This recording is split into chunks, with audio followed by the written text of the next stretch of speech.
so intense, anxious from yesterday to today, the mise en place, everything, it was adrenaline rush.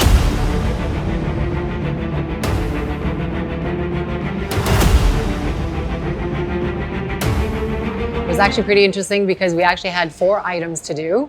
So we had the focaccia, then we had an entree, we had an appetizer, and a dessert.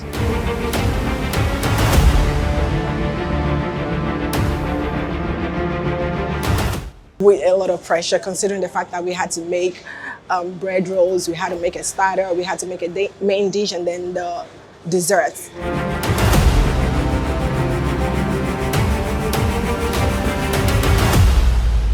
It was exciting. It's been an exciting journey, good experience, and I think I have a lot to take back. I timed myself well and I did good. Everything came out in good time.